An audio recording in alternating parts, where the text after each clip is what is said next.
ରୋଗୀ ଆଣିବାକୁ ଯାଇପାରିଲାନି ଆମ୍ବୁଲାନ୍ସ ଷ୍ଟ୍ରେଚରରେ ବୋହି ଆଣି ମାନବିକତା ଦେଖାଇଲେ ଆମ୍ବୁଲାନ୍ସ କର୍ମଚାରୀ। ବର୍ଷା ଦିନେ କାଦୁଅ ପଚପଚ ରାସ୍ତାରେ ପଡ଼ାକୁ ଯାଇପାରୁନି ଆମ୍ବୁଲାନ୍ସ। ଏହି ସମୟରେ ମାନବିକତା ଦେଖାଇଲେ ଆମ୍ବୁଲାନ୍ସ କର୍ମଚାରୀ।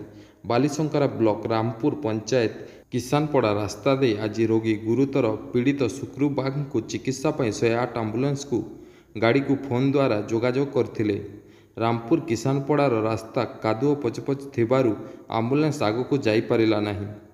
ପୁଣି ଆମ୍ବୁଲାନ୍ସ ଫେରି ଆସି ଉକ୍ତ ପଡ଼ାକୁ ନୂତନ ନିର୍ମାଣ ହେଉଥିବା ରାମପୁର ଟ୍ରାନ୍ସଫର୍ମର ଥିବା ବାଲିଶଙ୍କରାରୁ ଲୁଡ଼କୁଡିହି ମୁଖ୍ୟ ଆର୍ଡି ରାସ୍ତା ପାଖରେ ଆମ୍ବୁଲାନ୍ସ ଛିଡ଼ା କରି 1 କିଲୋମିଟର ଷ୍ଟ୍ରେଚରରେ ରୋଗୀଙ୍କୁ ଆମ୍ବୁଲାନ୍ସ ନିକଟକୁ ଅଣାଯାଇ ମାନବିକତା ଦେଖାଇଥିଲେ ଆମ୍ବୁଲାନ୍ସ କର୍ମଚାରୀ କମ୍ପାଉଣ୍ଡର ପପୁ କୁମାର ବେହେରା, ଡ୍ରାଇଭର ମନୋଜ କୁମାର ନାଗ, ହେଲ୍ପର ପ୍ରମୋଦ ଲାକଡ଼ା ଓ ଗ୍ରାମବାସୀ ଅନୁଗ୍ରହ ଏକ୍କା।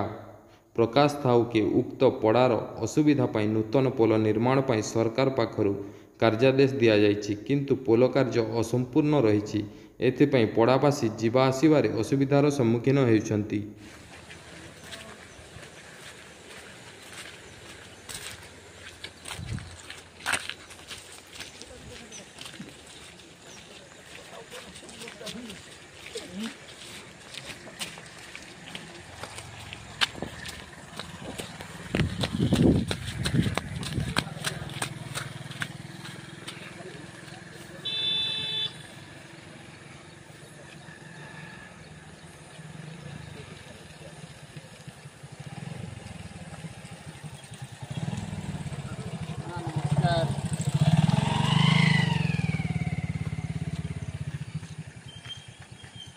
ଆସନ୍ତୁ ଆଜ୍ଞା,